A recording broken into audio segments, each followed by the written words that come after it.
रुचिकर आज बिहार में विधानसभा चुनाव और बिहार के विधानसभा चुनाव के पहले सभी राजनीतिक दल अपनी अपनी रणनीति और अपनी अपनी खेमेबंदी को फाइनल रूप देने में जुट चुके हैं। वहीं एक तरफ एलजेपी, बीजेपी और जदयू तीनों एक साथ हैं, तो जिनकी इस वक्त सरकार है, वहीं दूसरी तरफ विपक्ष की पार्टी तेजस्वी यादव की अगुवाई में आरजेडी, कांग्रेस और उपेंद्र कुशवाहा की पार्टी आरएलएस। इसी बीच आपको बता दूं कि 2019 के लोकसभा चुनाव में भी पार्टियों की खेमेबंदी ठीक ठाक ऐसी ही जैसी आपको अभी दिख रही है। इसके अलावा जीतन राम मांझी की पार्टी एचएएम है, एक शहरी की पार्टी विकासशील इंसान पार्टी है, सरल यादव की पार्टी और कुछ छोटे छोटे दल इन्हीं दोनों टीमों में बैठे हुए हैं। वैसे तो लोकसभा और विधानसभा चुनाव के मुद्दे और हालात काफी अलग कहे जाते हैं, लेकिन बिहार के 2019 लोकसभा चुनाव में जो पार्टियां जिस खेमे में थी वो अभी भी उसी खेमे में दिखाई पड़ रही है, जबकि विधानसभा का चुनाव सर पर खड़ा है। तो चलिए मैं आपको बता दूं कि अगर इस बार विधानसभा चुनाव 2019 की लोकसभा चुनाव जैसी ही वोटिंग हुई तो विधानसभा चुनाव की क्या तस्वीर निकलकर सामने आ सकती है। इसके लिए हमें 2019 की लोकसभा सीटों का पैटर्न देखना होगा। मैं आपको बता दूं कि बिहार लोकसभा की कुल 40 सीटें में से एनडीए ने 39 सीटों पर जीत हासिल की, जबकि 53.25% एनडीए के खाते में चले गए, जबकि यूपीए को वोट तो 30.76% मिले, लेकिन उनके खाते में लोकसभा सीट केवल एक आई थी। उधर दूसरी तरफ एनडीए में बीजेपी को 17, जदयू को 16, एलजेपी को 6 सीटों पर जीत हासिल हुई।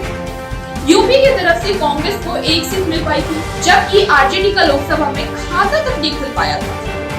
अगर इन्हीं लोकसभा सीटों में विधानसभा सीट के आधार पर बांट दिया जाए तो तस्वीर कैसी होती है। देखिए, बिहार विधानसभा में कुल 243 सीटें हैं। इन 243 सीटों में से बीजेपी को 96, जदयू को 92 और एलजेपी को 35 सीट की बढ़त दिखाई देती है। तो कुल मिलाकर 245 विधानसभा सीटों में से एनडीए को 223 सीटों पर बढ़त हासिल होती है। वहीं दूसरी तरफ विपक्ष का ग्राफ देखें तो आरजेडी को 9, कांग्रेस को 5 और जीतन राम मांझी की पार्टी एचएएम को 2, रालोसपा को 1 सीटों पर बढ़त हासिल हुई दिखती है। हालांकि आरजेडी की अगुवाई वाली पार्टी को 30% से ज्यादा वोट हासिल हुई थी। अगर हम 4 साल पहले 2015 चुनाव की बात करें तो तस्वीरें इससे काफी अलग दिख रही है। बिहार की सियासी खेमे की हालात बिल्कुल अलग दिखाई पड़े। नीतीश कुमार की पार्टी जदयू, लालू यादव की पार्टी आरजेडी और कांग्रेस ने मिलकर चुनाव लड़ा, जबकि बीजेपी अकेले मैदान में, जिसमें उस वक्त बिहार में गठबंधन की सरकार को भारी जीत हासिल हुई। लेकिन उसके बाद तस्वीर बिल्कुल बदल गई और नीतीश कुमार बीजेपी के साथ आ गए और सियासत बदल गई। लेकिन उस वक्त बीजेपी को महज 53 सीटों पर ही संतुष्ट होना पड़ा।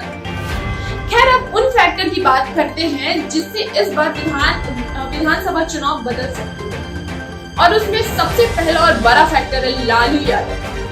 क्या लालू यादव को जेल से बाहर आकर चुनाव प्रचार करने का मौका मिलेगा?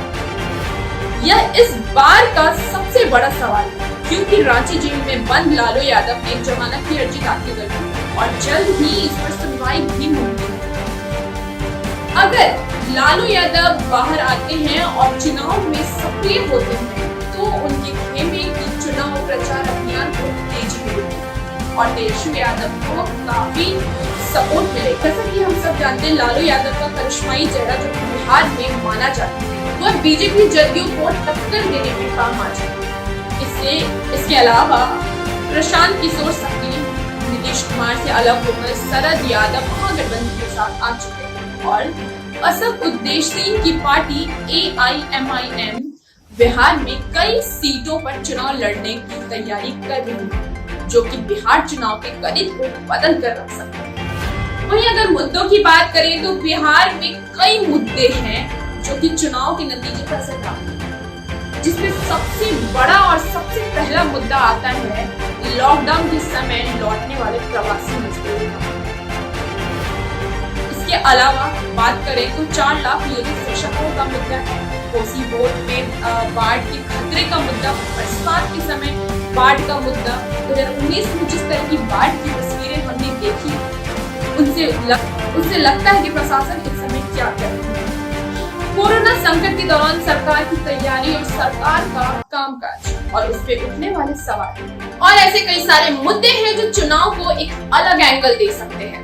लेकिन सबसे अहम मुद्दा है 25 लाख के आसपास प्रवासी मजदूर के सामने रोजी रोटी का संकट और विपक्ष लगातार नीतीश कुमार की सरकार को इसे लेकर घेरता रहता है। इधर आपको बता दें कि चुनाव आयोग ने सभी दलों के साथ बैठक की है और ये डिसीजन लिया है कि चुनाव सितंबर-अक्टूबर के बीच होना है। इस कोरोना संकट के बीच चुनाव भी होना है और इसे जदयू चाहती है, जदयू और बीजेपी का ये मानना है कि चुनाव समय पे हो जाए, लेकिन लोजपा और आरजेडी का मानना है कि अभी ये कोरोना काल के समय चुनाव टल जाए, चुनाव ना हो। तो ये देखना होगा कि चुनाव अब कब होता है और कैसे होता है। तब तक के लिए नमस्कार, और अगर आपको मेरा वीडियो पसंद आया हो तो इसे लाइक, शेयर और मेरे चैनल को सब्सक्राइब जरूर करें।